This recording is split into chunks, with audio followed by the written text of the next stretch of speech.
जय माता दी। मेरे सभी प्यारे भक्तजनों, आज मैं सुनाऊंगी ग्यारस माता की कथा। कथा बहुत ही सुंदर है। अंत तक जरूर सुनिए और दूसरों को भी शेयर कीजिएगा। कथा। एक गांव में एक डोमिन रहती थी। उसके दो बच्चे थे। डोमिन बहुत दुख से अपने बच्चों का पालन पोषण किया करती थी। वह हर रोज छोटे छोटे बांस की टोकरी और सूप बेचा करती थी। उसे जितना धन मिलता, उसी से अपने बच्चों का पालन पोषण किया करती थी। एक दिन की बात है, जब डोमिन सुबह सुबह बांस की टोकरियां लेकर रास्ते से जा रही थी, तभी उसके कानों में ग्यारस माता की कथा सुनाई पड़ी। उसे वह कथा बहुत अच्छी लगने लगी। तभी डोमिन को दिखाई पड़ा कि बहुत सारी बहनें ग्यारस माता की पूजा कर रही थीं और कथा सुना रही थीं।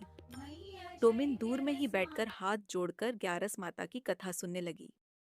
जब ग्यारस माता का पूजन और कथा समाप्त हुआ, तब डोमिन मन ही मन में ग्यारस माता से हाथ जोड़कर प्रार्थना करती है। हे माता, हे ग्यारस माता, अगर मेरी यह सूप और बांस की टोकरी बिक जाती है, तो मैं भी आपका व्रत बहुत धूमधाम से अपने घर में करूंगी। इतना प्रार्थना करके डोमिन वहां से जाने लगी। तभी सारी बहनों में से एक बहन डोमिन को पुकार कर उसे प्रसाद देती है, और डोमिन जैसे ही प्रसाद खाती है, वैसे ही सारी बहनें मिलकर उसकी सारी टोकरियां खरीद लेती हैं। अब तो डोमिन मन में संकल्प कर लेती है कि मैं भी ग्यारस माता का व्रत करूंगी। वह तुरंत बहनों के पास जाकर कहने लगी, बहन, क्या आप मुझे ग्यारस माता की व्रत विधि और कथा बतलाएंगी? सारी बहनें मिलकर कहती हैं, हाँ, क्यों नहीं बतलाएंगे। तब डोमिन कहती है, ठीक है बहन, कल आप सभी मेरे घर आ जाइएगा और मुझे ग्यारस माता की व्रत विधि बतलाकर चली जाइएगा। तब सारी बहनों ने कहा, हमने इसमें पूजन सामग्री की लिस्ट बना दी है। यह सारी सामग्री लेकर तुम अपने घर जाओ। हम सभी अगली ग्यारस को तुम्हारे घर चले आएंगे और तुम्हारे घर ग्यारस माता का पूजन विधि और कथा भी सुना देंगे। जैसे ही सुबह हुआ, डोमिन अपने घर की साफ सफाई अच्छे से करती है और सारी पूजन सामग्री इकट्ठा करके वहीं बैठकर इंतजार करने लगती है कि अब सारी बहनें आएंगी और ग्यारस माता की व्रत विधि बताएंगी। लेकिन ऐसा बिल्कुल नहीं हुआ। सारी बहनें उस डोमिन के घर नहीं आईं, क्योंकि वह डोमिन जात की थी। अब डोमिन की श्रद्धा और भक्ति को देखकर ग्यारस माता को उस पर दया आती है। ग्यारस माता बूढ़ी माई का भेष धारण करके डोमिन के घर के बाहर आकर पुकारती हैं, कोई घर में है? तभी डोमिन बाहर निकलकर बूढ़ी माई के पास जाती है और कहती है, हाँ माँ, कहिए, कैसे आना हुआ?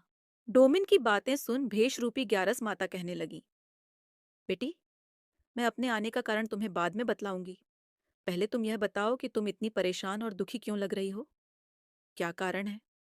मुझे बताओ।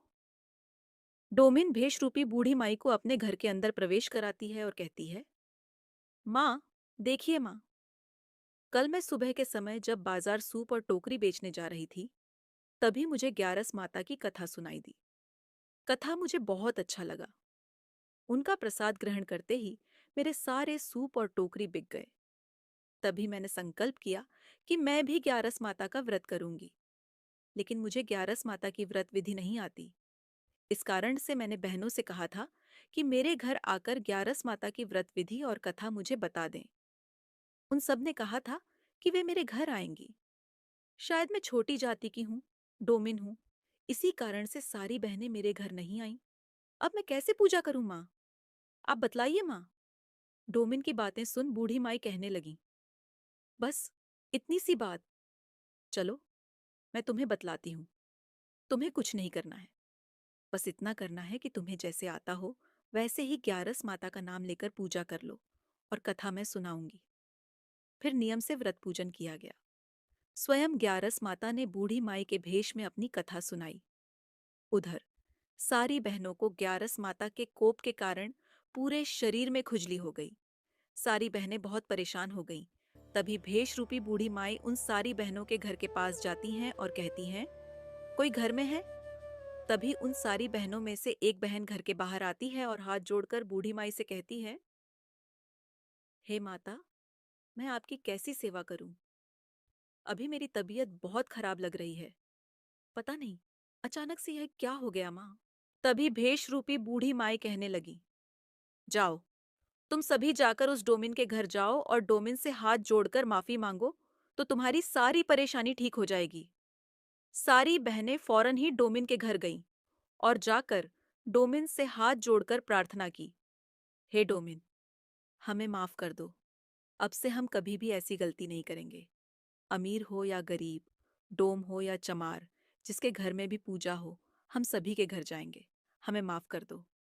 डोमिन ने सबको माफ कर दिया और हर ग्यारस के दिन विधिपूर्वक ग्यारस माता का व्रत करने लगी। इसके फलस्वरूप डोमिन के घर में अन्न धन का भंडार भर गया। डोमिन की झोपड़ी महल में बदल गई। डोमिन और उसके बच्चे सुखी जीवन व्यतीत करने लगे। सभी प्रेम से बोले, ग्यारस माता की जय हो। कथा पसंद आने पर लाइक और शेयर जरूर करिएगा और हमारे चैनल के साथ जुड़े रहिएगा। आप सभी का धन्यवाद।